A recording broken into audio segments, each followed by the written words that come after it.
Assalamualaikum warahmatullahi wabarakatuh. Pada video kali ini mengesahkan tentang Rasulullah menangis menerima wahyu tentang siksa api neraka. Tapi sebelum melanjutkan menonton video ini, mari bangun channel ini dengan menekan subscribe dan like juga lonceng notifikasinya agar menjadi sarana dakwah dan amal jariah buat kita semua, amin ya robbal alamin. Al-Kisah. Saat membaca atau mendengar kata surga, maka yang terlintas dalam benak kita adalah kenikmatan, kesenangan, dan kebahagiaan. Sebaliknya, saat kata neraka yang kita baca atau dengar, maka kengerian, ketakutan, ancaman, siksaan yang terlintas dalam hati. Surga dan neraka adalah dua kampung akhirat umat manusia sejak Nabi Adam sampai Nabi Muhammad Sallallahu Alaihi Wasallam. Yang selamat, maka ia dituntun ke surga. Yang celaka, maka ia digiring ke neraka. Yang masuk surga, itu merupakan karunia Allah SWT. Sedangkan yang masuk neraka, itu merupakan sikap aslinya. Berbicara pedihnya siksa neraka, banyak ayat Al-Quran dan hadis yang menjelaskannya. Semoga Allah SWT melindungi kita dari api neraka.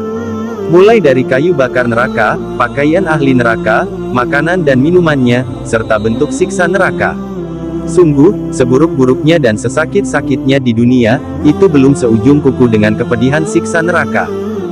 Dalam hal ini, Imam Muhammad bin Abu Bakar dalam kitab Al-Mawaid Al-Usfuriyah mencantumkan kisah tangis Rasulullah Sallallahu Alaihi Wasallam saat menerima wahyu tentang siksa neraka. Bahkan tidak ada para sahabat yang bisa menenangkan hati beliau, hingga mereka memanggil Siti Fatimah, putri Rasulullah Sallallahu Alaihi Wasallam, untuk menanyakan hal apa yang telah turun pada beliau sehingga membuatnya larut dalam kesedihan. Riwayat ini dari Sayyidina Anas bin Malik. Riwayat tentang tangis Rasulullah SAW, yang diikuti tangis para sahabat. Tangis Nabi ini disebabkan malaikat Jibril datang membawa wahyu tentang api neraka.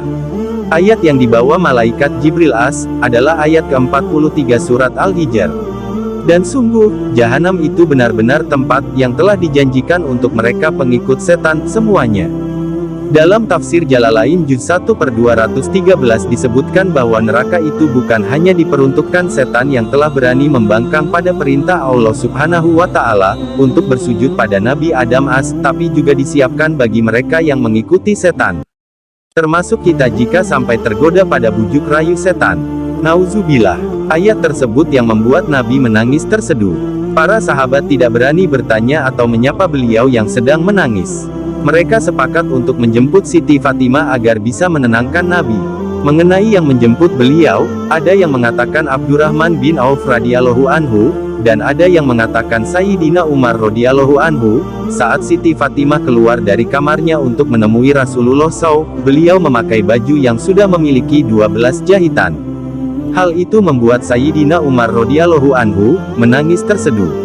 Sungguh, putri Raja Romawi dan Persia memakai sutra dan katun, sedangkan putri Nabi akhir zaman memakai pakaian yang amat sederhana. Bahkan dipenuhi dengan jahitan dari pelepah kurma. Sesampainya pada Nabi Muhammad Sallallahu Alaihi Wasallam, Siti Fatimah curhat tentang perkataan Sayyidina Umar tentang pakaiannya. Abah, Umar merasa heran dengan pakaianku. Demi zat yang telah mengutusmu dengan kemuliaan, aku dan Alira, selama 5 tahunan ini hanya beralaskan kulit kambing. Siangnya digunakan tempat makan unta, malamnya dijadikan kasur. Bantal yang kami pakai adalah tulang belulang yang ditutupi dengan pelepah kurma. Abah, apa yang membuatmu sesedih ini?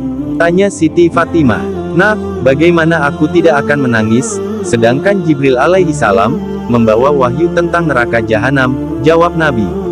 Abah, coba sebutkan untukku tentang pintu neraka. Tanya lagi Siti Fatimah.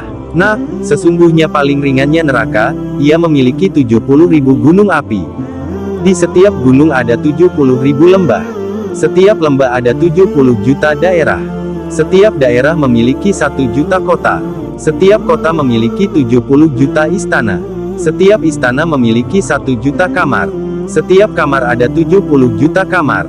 Setiap kamar ada 1 juta peti. Setiap peti ada 70 juta macam siksaan.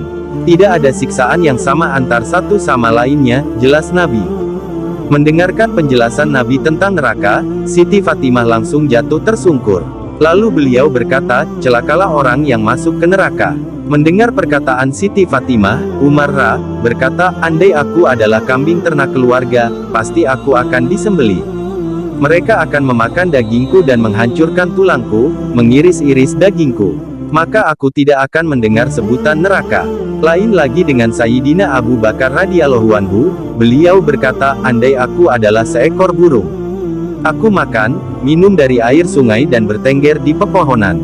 Aku tidak akan dihisap dan disiksa. Aku juga tidak akan mendengar sebutan neraka.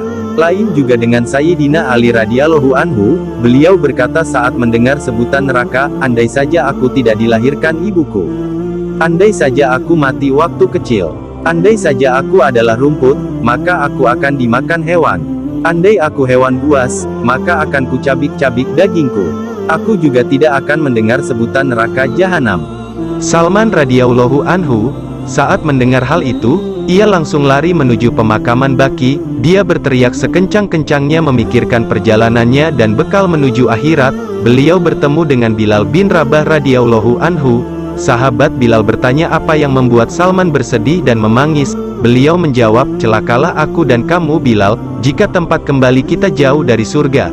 Bilal, sungguh celaka bila nanti kita diberi makan buah zakum dan minum air hamim, air mendidih. Semoga Allah subhanahu wa ta'ala menjauhkan kita dari segala hal yang dapat menjerumuskan ke lembah neraka.